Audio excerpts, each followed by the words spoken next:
how do we put out a beacon for boys and young men to understand there's an alternative out there to this very limiting version of masculinity that is embodied by our incoming president.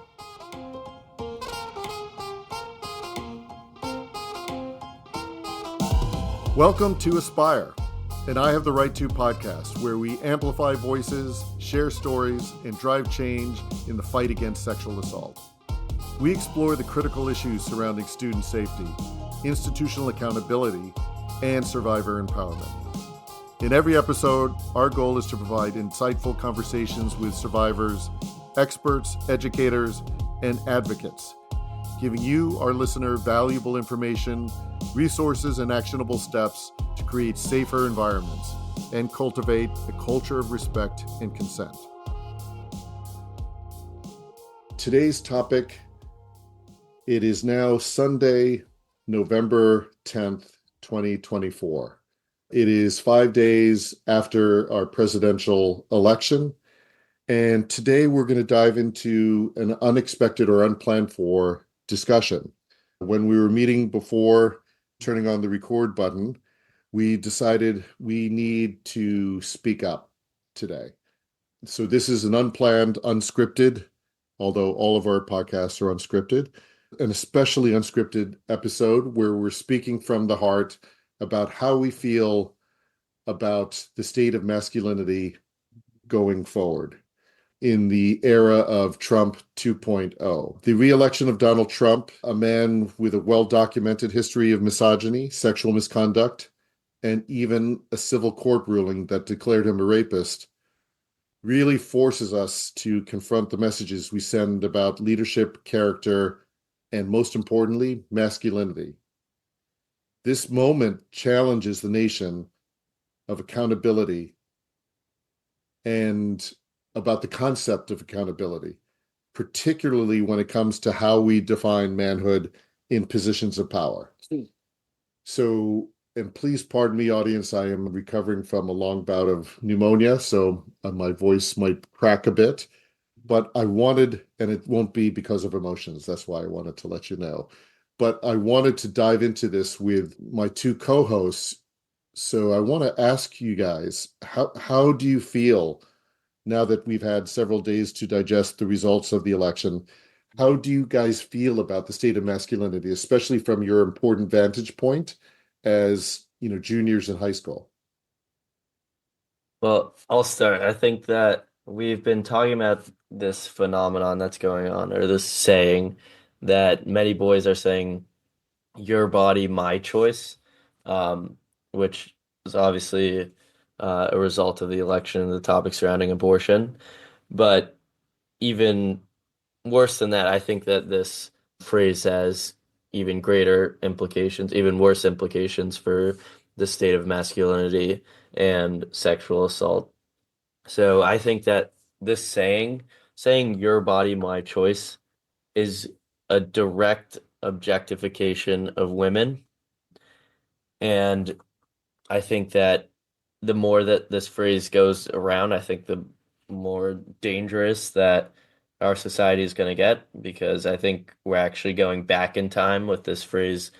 I think it's a reflection of misogyny and character that was present in like the era of like the 60s and more sexist era, I would say. And I think it's 2024.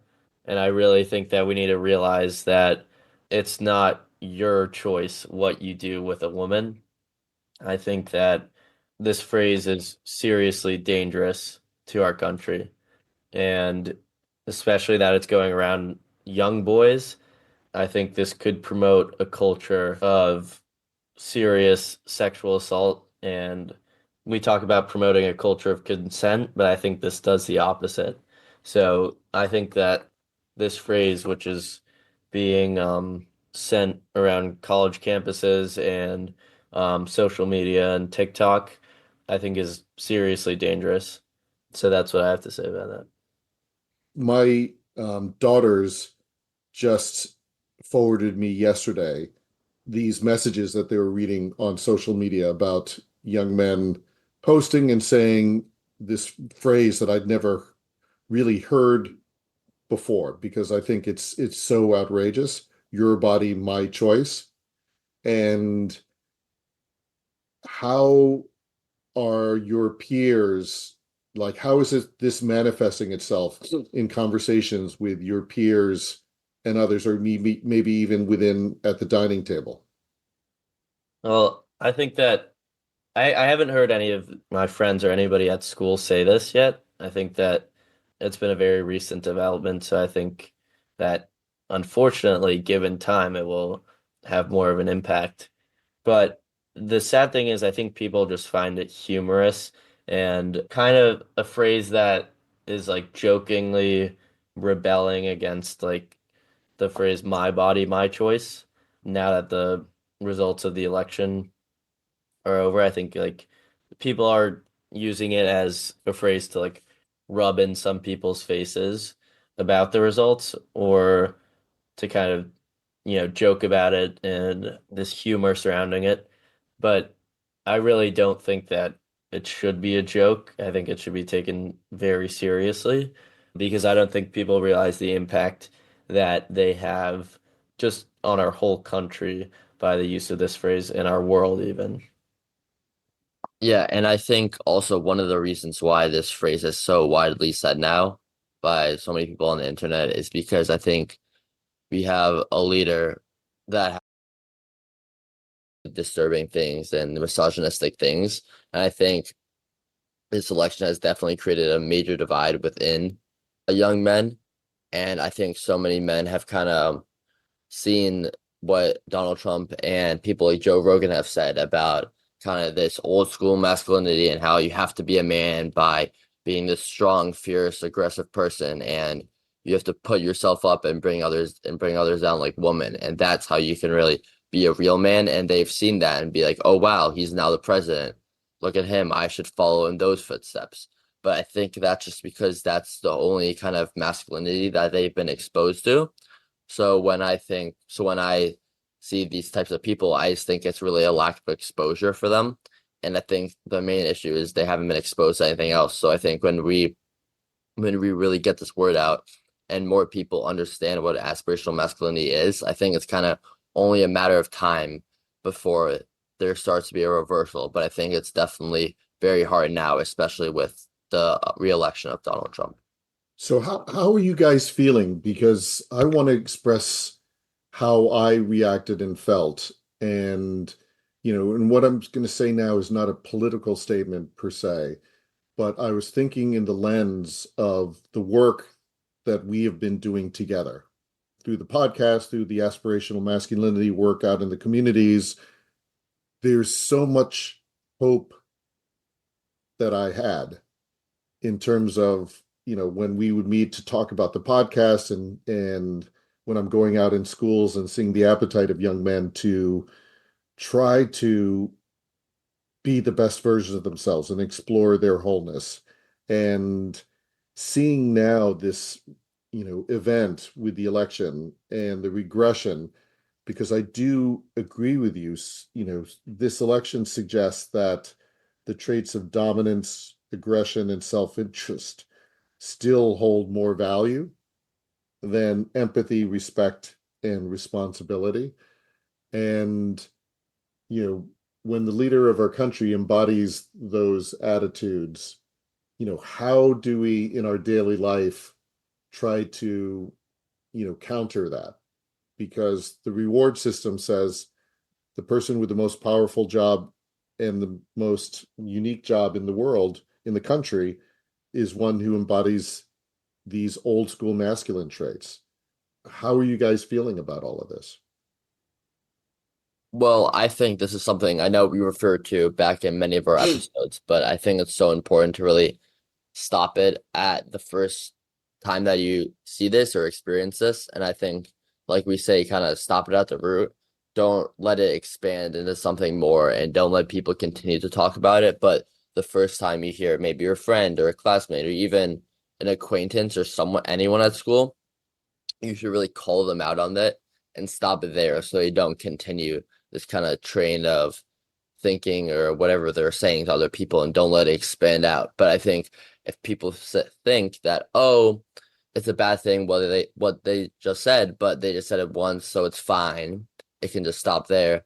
I think that's the wrong way to think about it personally. I think it's very important to really stop it at the root, so nothing like that happens again and it doesn't expand and continue to develop and grow into something much bigger. So I know we've talked about this in previous episodes, and I think it's just really important to reinforce this idea of really stopping things at the root, no matter how small you think it is.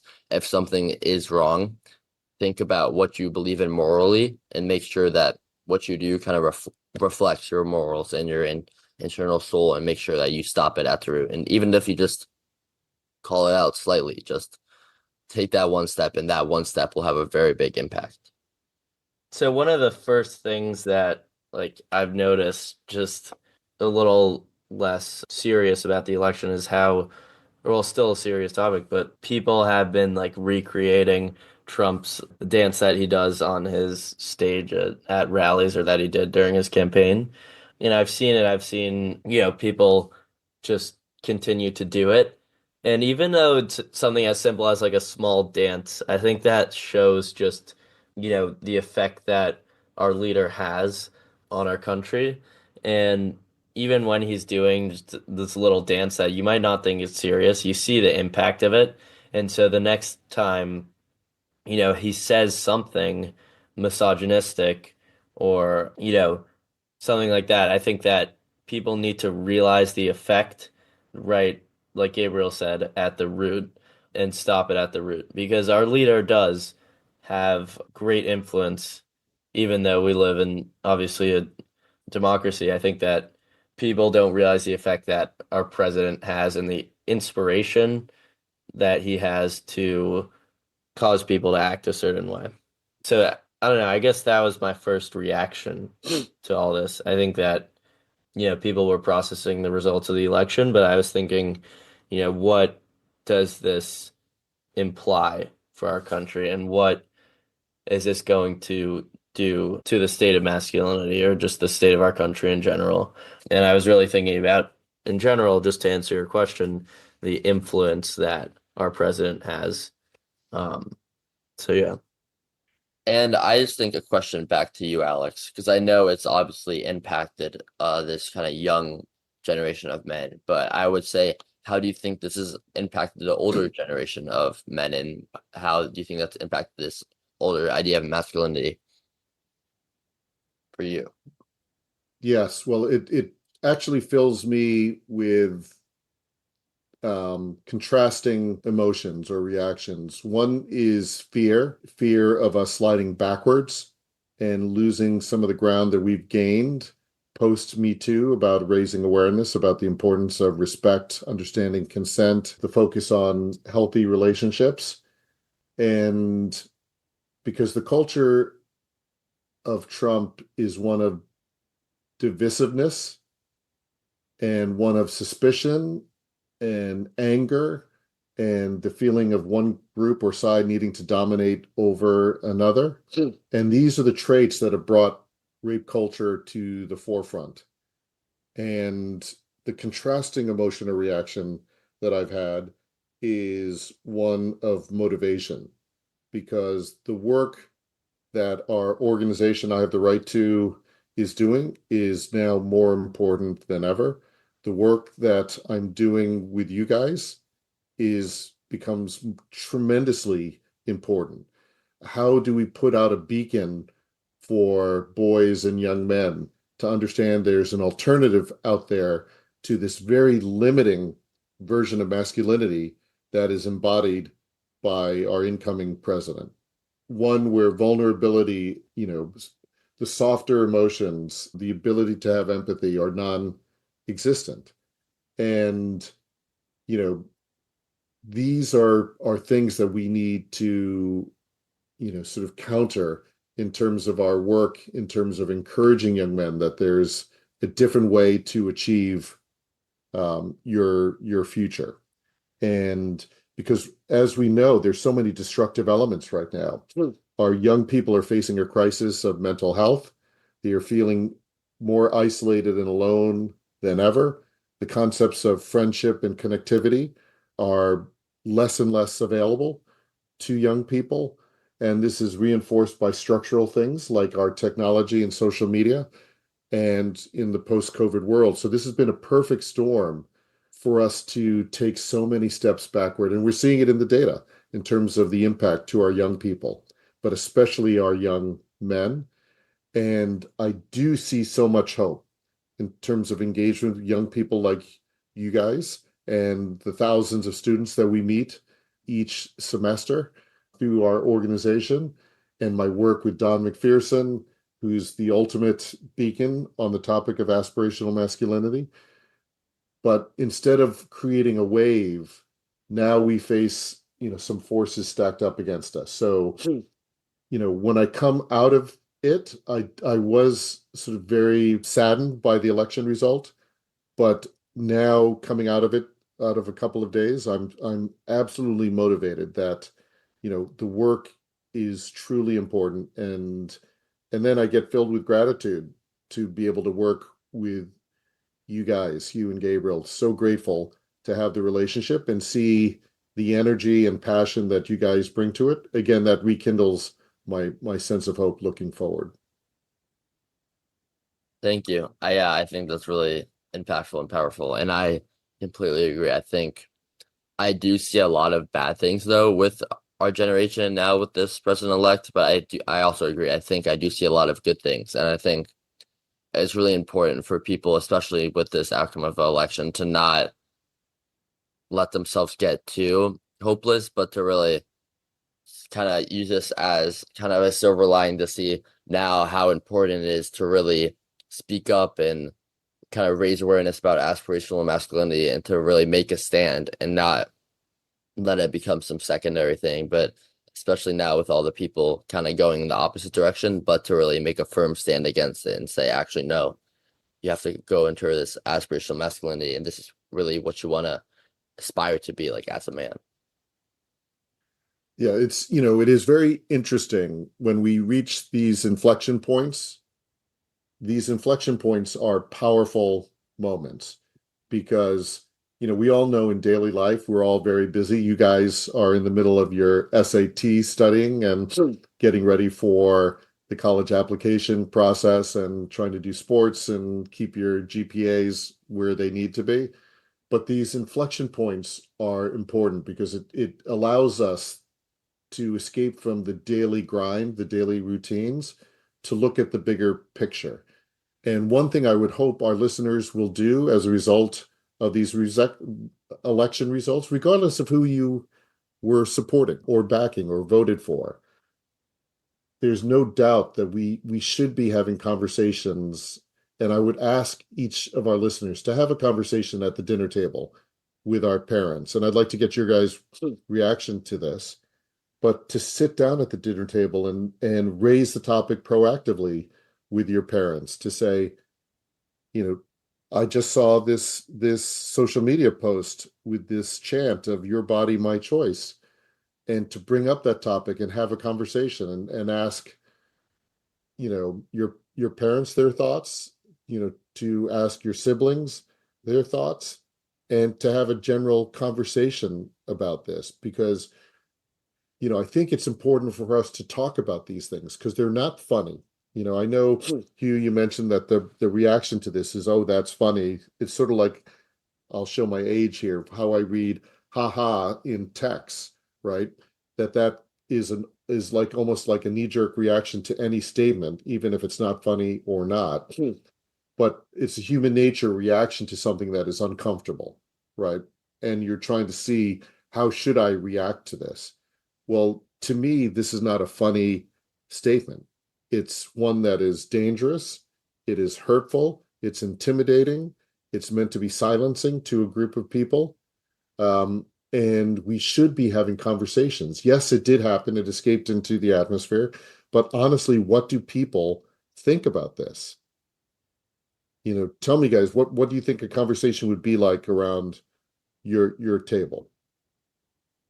I think that would be very beneficial because, especially if you're having a conversation with your family, you're sometimes, I guess, parents or I guess older people at the table might not necessarily see everything we see on social media because, kids are on TikTok and social media like hours each day.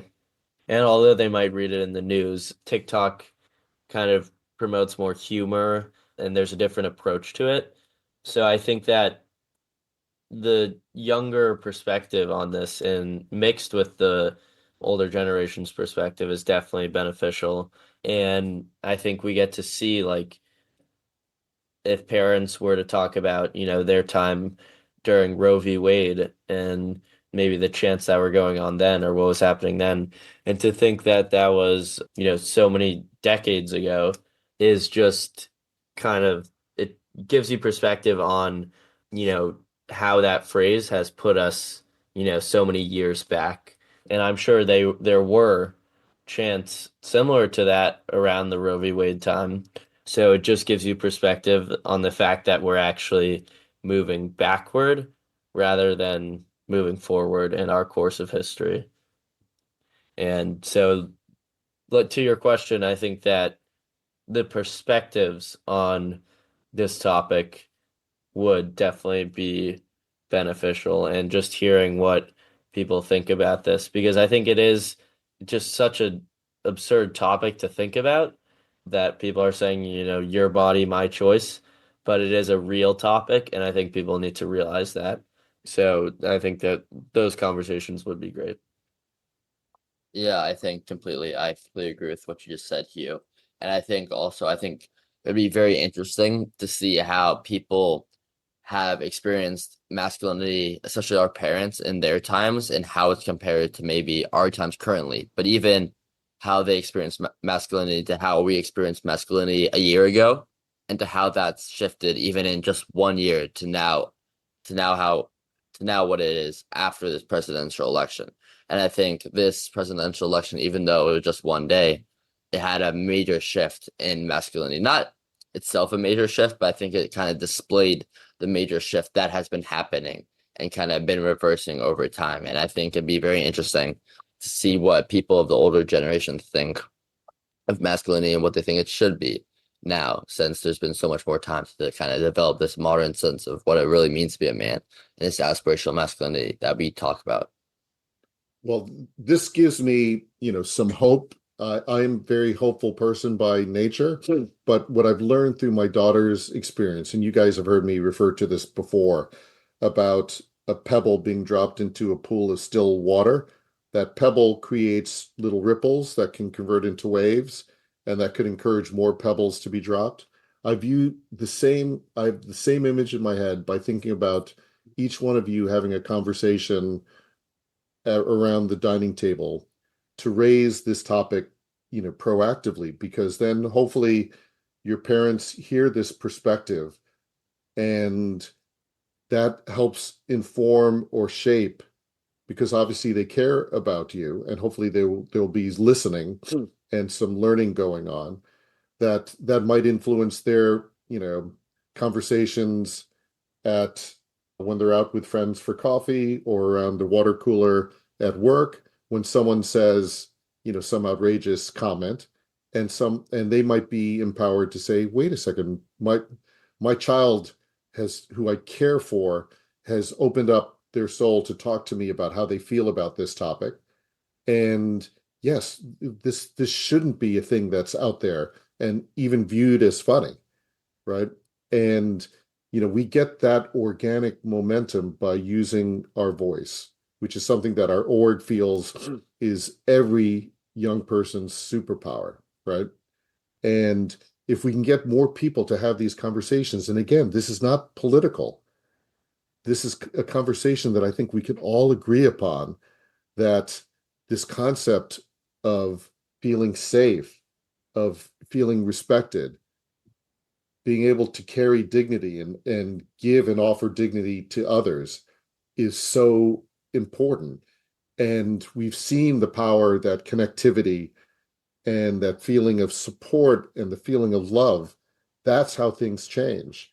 And to me, this is also a concept of understanding what is true leadership these days. True leadership is not the attainment of power. and the keeping of that power at all costs. Leadership is how do we move, our community forward, and how do we develop and find these leaders, and where do they emerge from? And that's a critical concept for our society moving forward. So I think these all start by organic tables, conversations around tables. And it only happens at dangerous inflection points where people make the time to have these conversations. Because there is a very real risk of us taking steps backwards. And our work with young men, especially, for them to achieve their full potential, they need to feel safe to be themselves. And I think now there's a risk of young men not feeling safe to say what they really feel. Do you guys feel that at all? I think that, yeah, I agree. I think that because some conversations, and I know we talked about this, as some conversations are uncomfortable or awkward, I think that people are less inclined to actually discuss these important topics. And one thing they don't realize is that, like you were talking about, the dropping a pebble in a pond, the ripple effect that one voice has. And I think also one other contributing factor is the fact that they've grown up avoiding these conversations. And what we're trying to do is promote a sense of aspirational masculinity to make sure that they recognize that it's okay to have these somewhat awkward or troubling conversations. Although the real effect that they can have is something greater probably than people imagine. Yeah, I agree. And I think also just going back to this conversations with your parents, I think it's so powerful when you really do talk to your parents about these things and they are so understanding of that. And I think when you have that connection, you realize that people that are older than you and have more experience can also understand where you're coming from as this young man and as a young man in this kind of complicated world.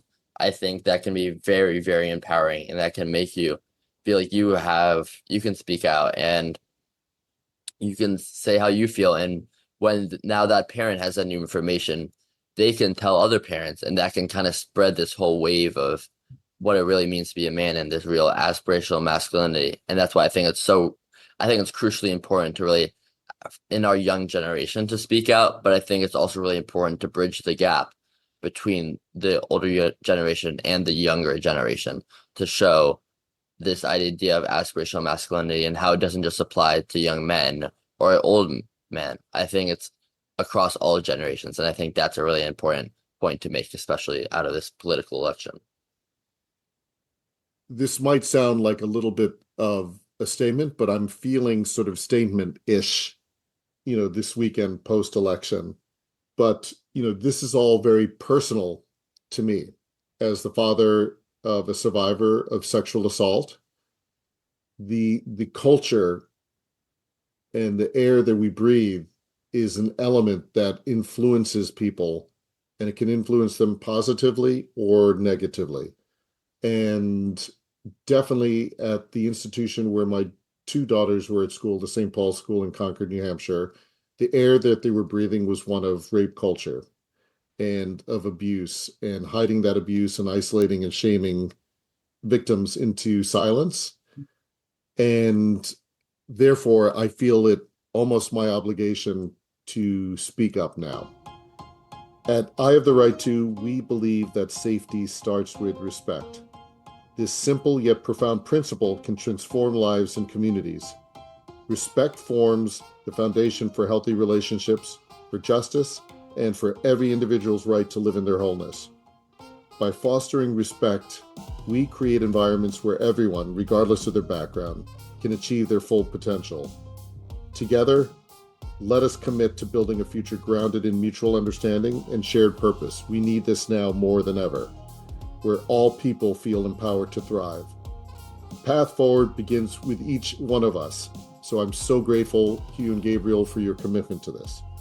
Choosing unity over division and respect over harm. Thank you so much for listening today.